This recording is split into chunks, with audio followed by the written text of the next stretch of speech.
Olá, muito boa tarde para você que está com a gente aqui no Estadão. Tá tudo bem com você? E aí, passou sufoco torcendo a favor ou contra a Argentina? Acabou agora há pouco. A Argentina, meu amigo, está classificada para as oitavas de final da Copa do Mundo. Este é um dos assuntos de hoje aqui do Estadão A5, entre outros de Copa do Mundo e fora da Copa do Mundo. Estamos juntos, transmitido no Facebook, Twitter e YouTube aqui do Estadão, com as principais notícias do dia, que você também tem no estadão.com.br. Deixa eu explicar, isso esteticamente não deve ser muito favorável, aí você que está acompanhando a gente no celular, ou no tablet, ou onde quer que seja a tela que você está aí à sua mão, né, sobre essa coisinha branquinha aqui. Eu fui fazer um implante capilar hoje, não, isso é a piada, não, isso daqui foi só uma microcirurgia, então tem só um curativo. Não fique preocupado, não é nada que tenha caído na minha cabeça nos últimos momentos aqui no Estadão A5. E quem está comigo aqui no estúdio da TV Estadão para mais essa transmissão, como é de praxe, a gente tem chamado nesse período de Copa toda a equipe de esportes do Estadão para comentar, falar dos jogos do dia e também dos preparativos para as partidas da Seleção Brasileira. Hoje está com a gente o Renan Cassioli. Tudo bem, Renan? Seja bem-vindo. Obrigado pelo convite. Refazendo um pouco depois desse Argentina e Nigéria, hein? Que jogo que foi esse, rapaz? É emocionante, né? A partidaça, eu não sou de querer catequizar as pessoas, não, mas depois de um jogo desse, a pessoa fala que não consegue entrar num clima de Copa do Mundo, meu amigo, é complicado, baita numa partida. Depois a gente vai falar com o Renan das chances da Argentina daqui para frente, porque vai enfrentar a França no sábado, pelas oitavas de final da Copa do Mundo. Uma Argentina que veio jogando mal as 3 partidas, mas se muda tudo a partir de agora. Se é um time que se candidata, se acredita a brigar pelo título ou não, ele vai contar tudo pra gente daqui a pouco neste Estadão A5. Você pode comentar também, como fazem aqui Tatiana Aires, Walter Rebelo, Mercedes Lopes, José Gomes, Emilson Nuni Costa, Luciano Mafra, Miguel Jacó, tem aqui Efigênia Boaventura, bastante gente participando ao vivo no Facebook do Estadão. Antes de falarmos de Copa do Mundo e de futebol, tem algumas notícias importantes do dia e hoje muitas notícias vindas do Supremo Tribunal Federal. Se o Congresso está parado neste momento por conta das festas juninas, a festa de São João, está todo mundo fora nos seus colégios eleitorais. E com o jogo da Copa amanhã, não tem congressista que queira trabalhar nessa semana em Brasília. Mas o Supremo Tribunal Federal tem trabalhado especialmente as turmas.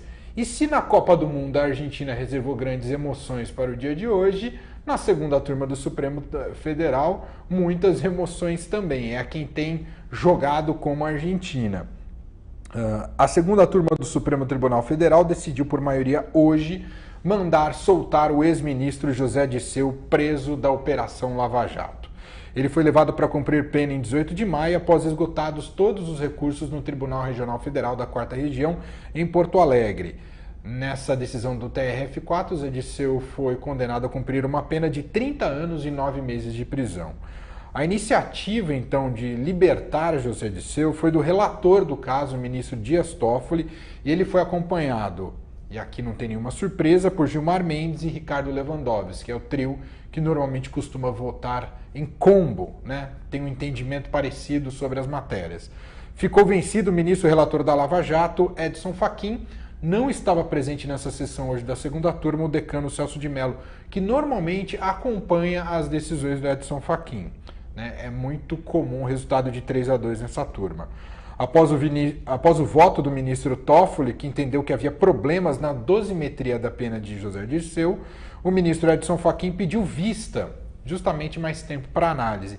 Com isso, Toffoli sugeriu que a turma votasse um habeas corpus de ofício ao ex-ministro, visto que esta é a última semana de atividades do judiciário antes do recesso. O entendimento do Toffoli é o seguinte: já que o Fachin pediu vista, portanto não tem uma resolução e a gente está entrando em recesso, vamos votar aqui um habeas corpus de ofício até que ele devolva para julgamento o seu entendimento sobre esse tema.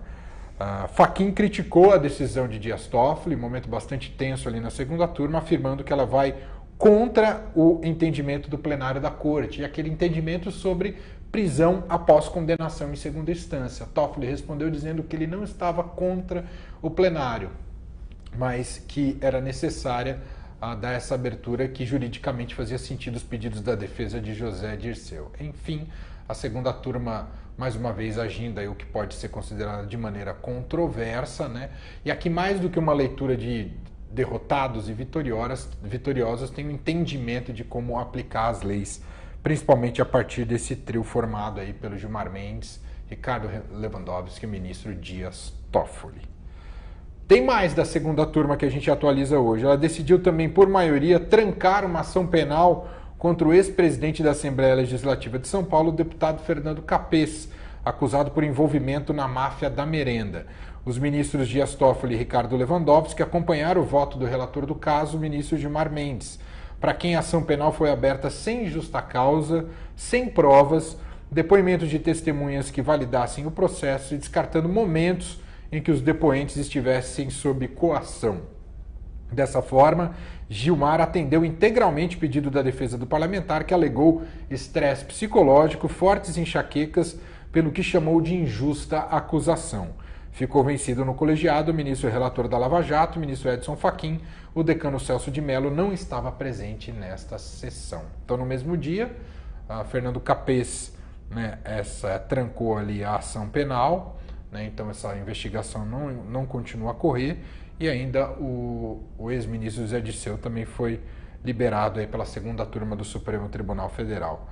E para fechar, é curioso como a reportagem de hoje do Estadão era quase como se fosse um prenúncio dessas duas notícias que eu acabei de destacar aqui para você no Estadão A5. O Estadão publica hoje uma reportagem especial do Rafael Moraes Moura, de Brasília. Ele fez um mapeamento, um levantamento justamente do comportamento dessa segunda turma do Supremo Tribunal Federal em casos da Operação Lava Jato, de que maneira ela tem votado.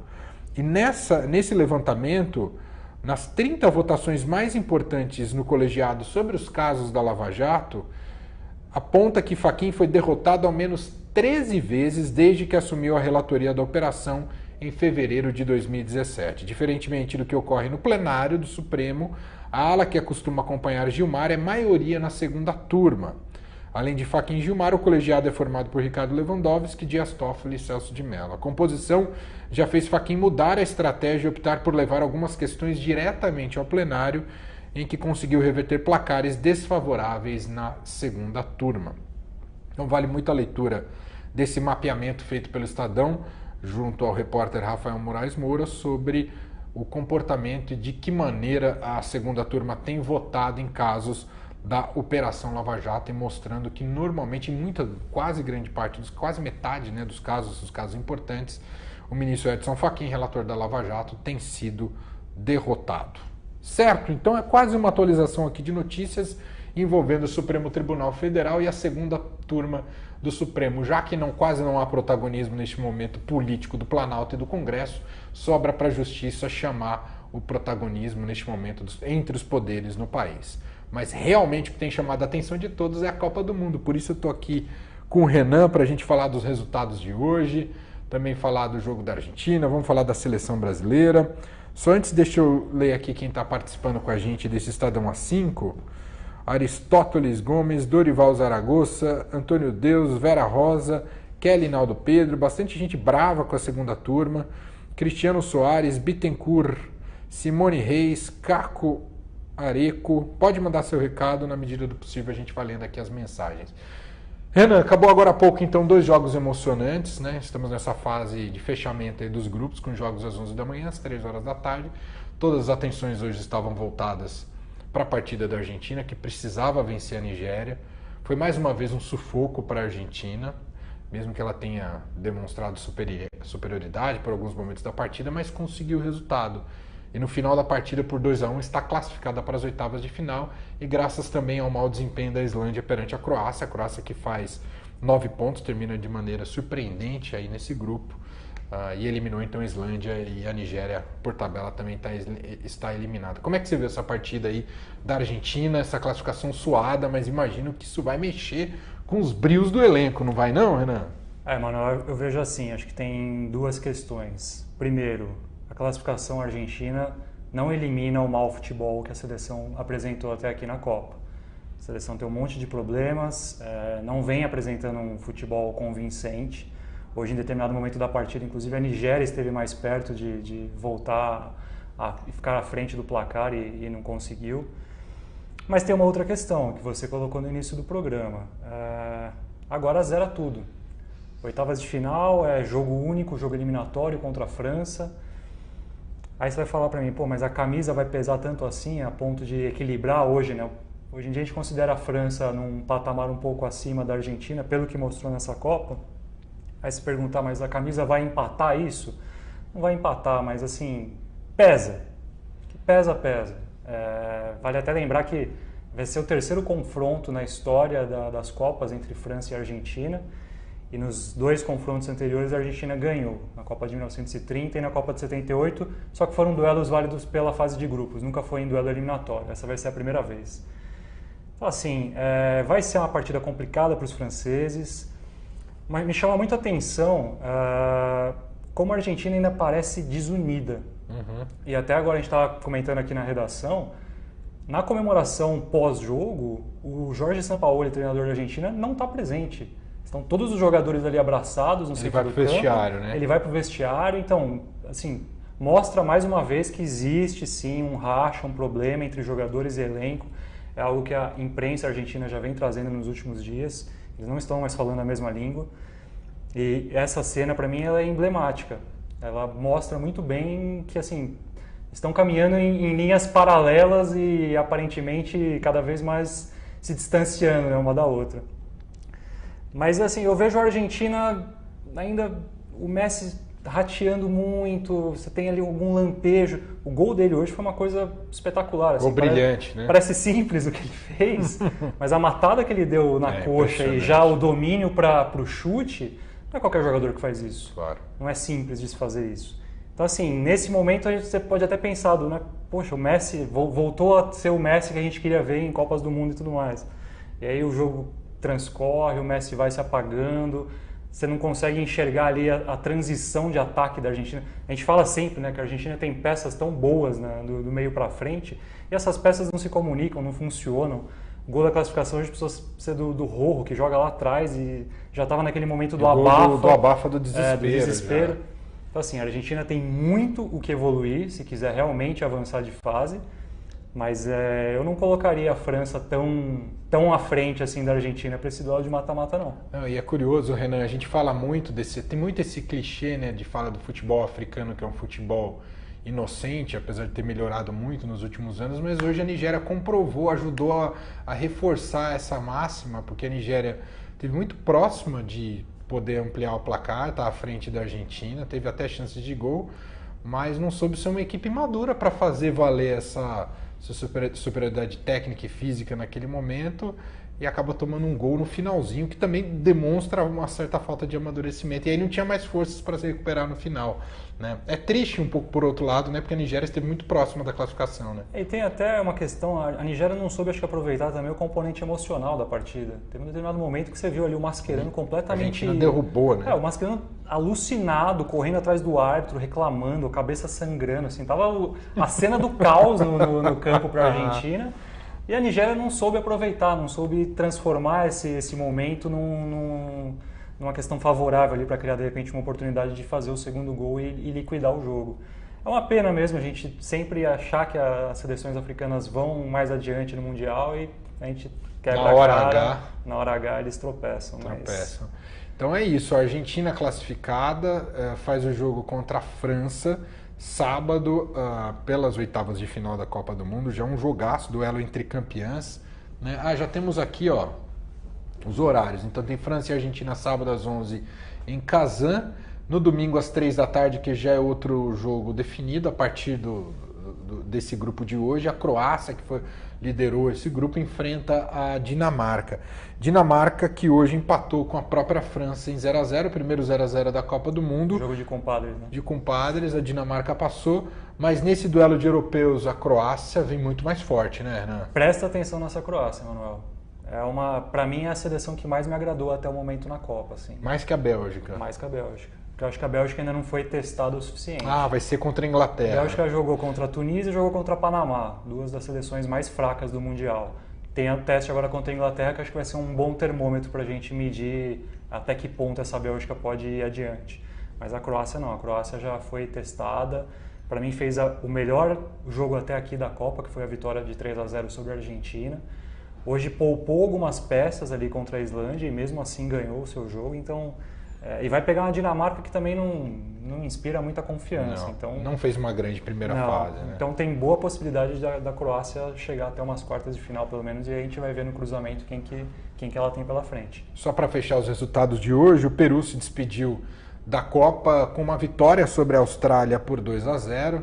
Teve até gol do Guerreiro, o Cueva chorou ali no final, que são 2 jogadores que atuam aqui no futebol brasileiro, mas terminou de maneira melancólica porque tinha até time para sonhar com umas oitavas de final, mas também foi um time que no final não conseguiu, né? E tem um negócio que eu não consegui entender até agora do treinador do Peru, o argentino Ricardo Gareca, que é a questão do Guerreiro.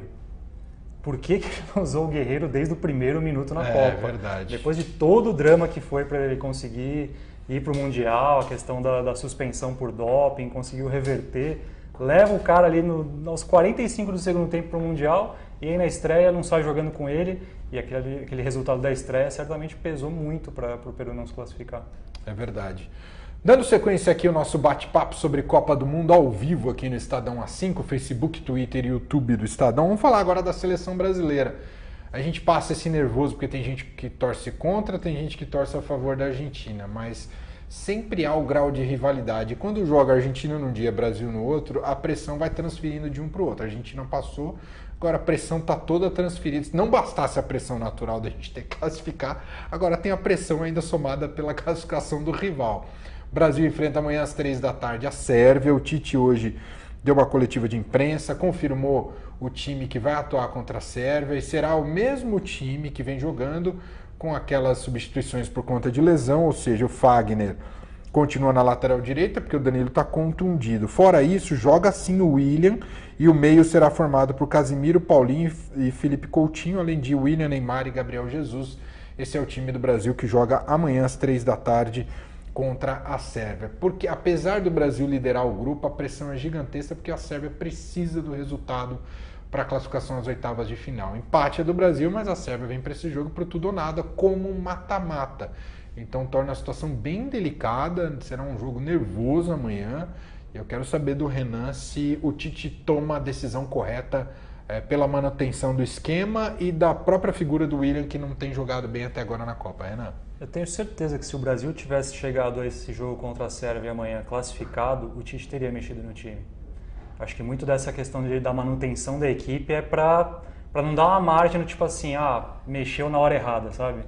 Porque assim, o Brasil, até comentei hoje de manhã no Estadão Esporte Clube, o que me preocupa no Brasil por enquanto é o lado direito, que é justamente o lado por onde o William joga, e aí que eu acho que a gente sente muito a falta do Daniel Alves.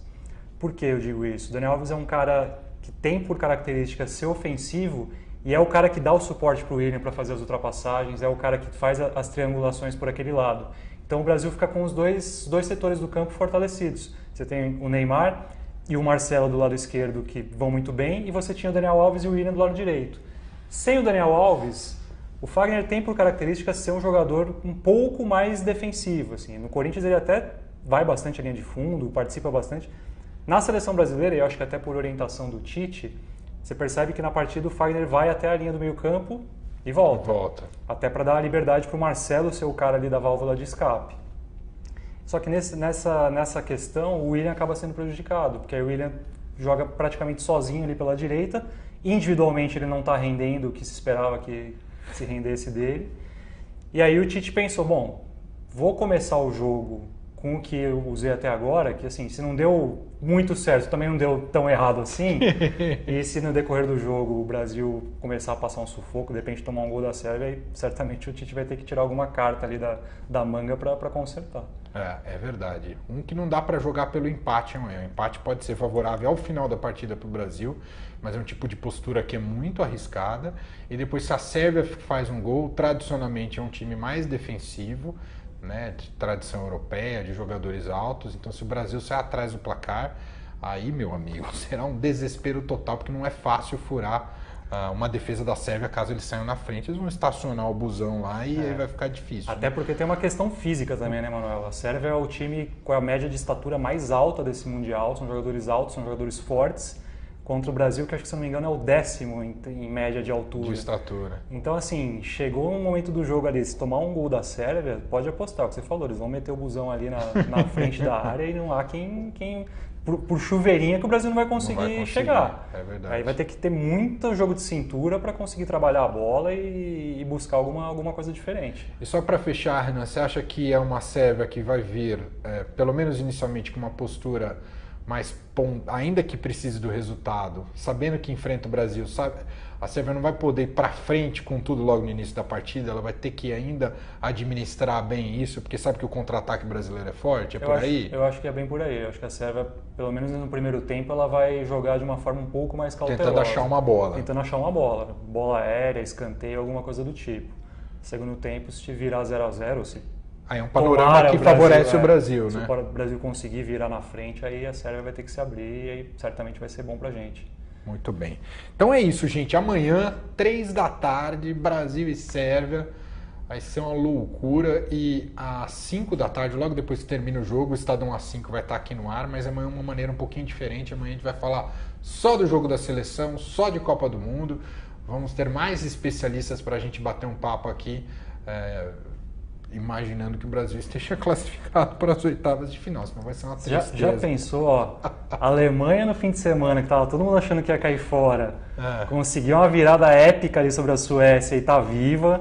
Espanha e Portugal ontem também flertaram ali com a eliminação. É verdade, todo mundo tá flertando. Conseguiram favoritos, passar. Né? A Argentina hoje... Já imaginou se o Brasil para no meio do caminho, rapaz? Jesus. Nem brinca. Nem brinca. Pena que tem uma madeira aqui pra gente bater 3 vezes. Tem aqui, ó. Bate por mim. Tá batido aqui, Renan. Agora me fala uma coisa, antes do jogo do Brasil já joga a Alemanha, né? Ela joga na faixa do jogo das 11. A Alemanha precisa vencer, né? A Coreia do Sul, tudo bem que é o adversário mais fraco ali da chave. E aí o Brasil já vai entrar em campo sabendo se vai poder enfrentar a Alemanha ou não é? Que é o que você falou, o empate para o Brasil amanhã talvez seja até interessante dependendo do que acontecer no outro grupo. Porque tem grande chance da Alemanha terminar como segunda colocada da chave dela e o Brasil lhe garantindo a primeira colocação. O Brasil, se ficar em segundo, aliás, não tem esse cruzamento direto, né? Então, de repente, pode ser um bom negócio para o Brasil não ficar em primeiro da sua chave para não ter esse confronto logo nas oitavas de final. Aliás, eu estava vendo uma possibilidade de simulação. Tem um tipo de simulação com o Brasil que não é nada absurdo, que pegaria só campeões do mundo até a final, né? Se não me engano, a Alemanha, depois França, ou a França na semifinal, enfim. Mas dependendo de como terminarem esses resultados daqui até quinta-feira, o Brasil pode realmente cair num lado da chave muito complicado daqui até a final. Tudo bem que não dá para escolher em Copa, mas de qualquer maneira... Mas dá para evitar, né? Se puder evitar... Pelo menos na oitavas de final, pegar lembro sempre da Copa de 2002, o Felipão teve muita sorte nesse sentido, né? Era um time bom, era um time que tinha o Ronaldo Fenômeno em grande fase, etc e tal, mas teve o componente sorte sim, que pegou era quem que era? Foi Turquia nas semifinais, né? Não um time tradicional, enfim.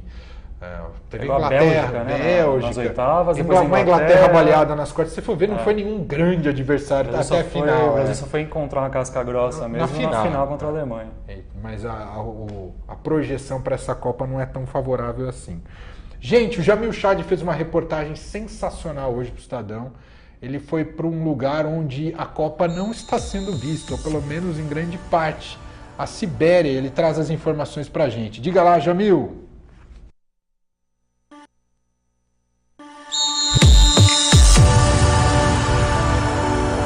A 5.000 quilômetros de distância de Moscou, a realidade da Copa do Mundo num canto remoto da Rússia é muito diferente, obviamente, das cidades-sedes que vivem o torneio de uma forma intensa. Aqui, já quase na fronteira com a Mongólia, na Sibéria, a realidade é que a Copa é vivida à distância. Uma distância que, claro, de alguma forma também reflete no abandono de cidades e de populações inteiras. Меня зовут Семенов Юрий Николаевич, мне 54 года. Мы едем по Бурятии, по Дункинской долине, подъезжаем к границе с Бурятией. Дорога идет в Монголию, в Монды.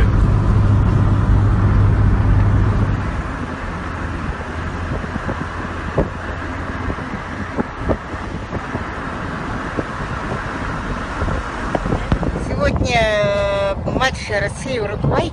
Мы все переживаем за Россию. У меня родня в Америке, Северной Америке. Да.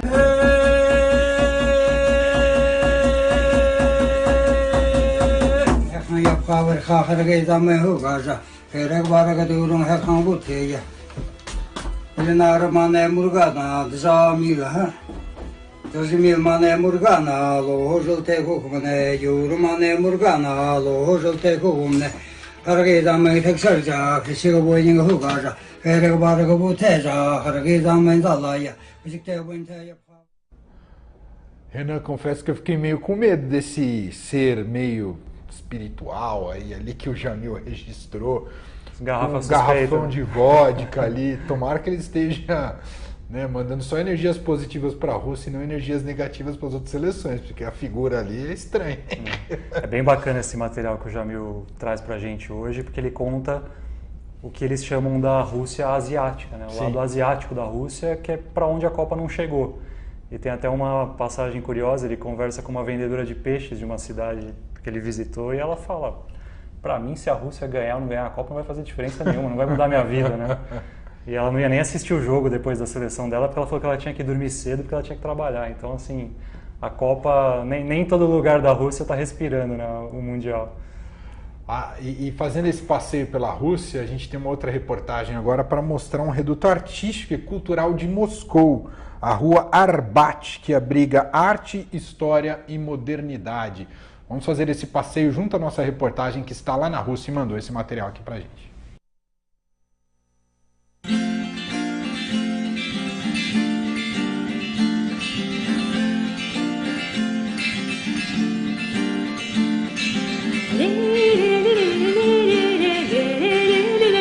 It's my life. it's my job, and it's my soul, and it's my interest, and it's my all. In reality, really different. It's just Bogorodskaya style. It's from Mediterranean Russia, and this just all beers are same style, Bogorodskaya, and but it's really my how can I say, cooperating with the nature. You see, it's a natural form, and I would like to work with this, and I like really modern forms. It's just avant-garde from my mind, and it's. I really like many styles.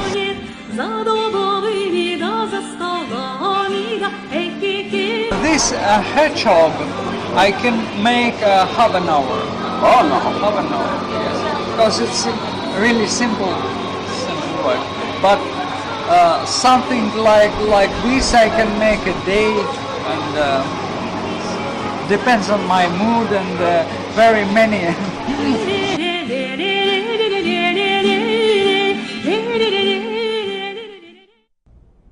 Tá aí o material que veio direto de Moscou, do Glauco De Pierre, com Everton Oliveira, também fazendo a edição aí sobre essa rua mais artística de Moscou, né? Porque a Copa acaba combinando as duas facetas, né? Os dois aspectos, o futebolístico e todo o lado cultural, que evidentemente é sempre uma janela interessante que a Copa permite ao mundo de conhecer e adentrar os costumes, hábitos e produções do país. É o caso, a oportunidade que temos tido com a Rússia, especialmente Moscou, onde tem mais gente, a concentração é maior, e nossa reportagem tem feito esse passeio.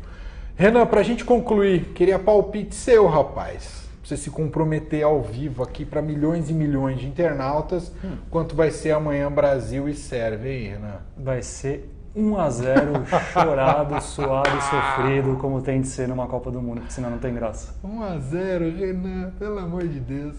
Eu acho que vai ser 3-1, tá? Para ser um pouquinho mais leve, porque a gente tá precisando de um jogo mais leve da seleção brasileira, que até agora só foi sofrimento. Não tem que seguir o trilho da Argentina, que hoje foi difícil demais, mas enfim. Espero que amanhã o Brasil consiga se soltar e fazer uma partida um pouquinho melhor, que até agora não conseguiu, não entregou isso pro torcedor.